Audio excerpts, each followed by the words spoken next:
और एक अहम खबर आ रही है खिदिरपुर से। कोलकाता के खिदिरपुर बाइसिकल ब्रिज के खराब हो जाने से ट्रैफिक निज़ाम में ज़बरदस्त खलल पड़ गया। खासकर गार्डन रीच मटिया ब्रिज के लोगों को शहर के दीगर इलाकों में जाने के दौरान घंटों जाम और दीगर रास्तों से होकर गुजरना पड़ रहा है।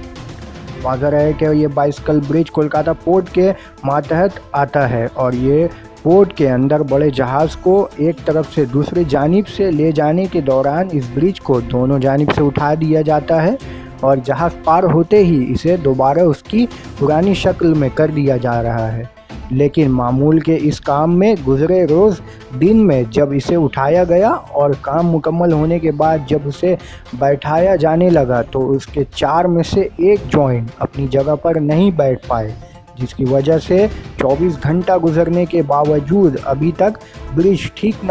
होने के सबब में ट्रैफिक सिस्टम ठप पड़ा हुआ है। जबकि पोर्ट मैनेजमेंट का कहना ये है कि इसके इंजीनियर्स इसे ठीक करने में लगे हुए हैं और इस काम को फौरहाल करने के लिए बैरूनी इंजीनियर की भी मदद ली जा रही है।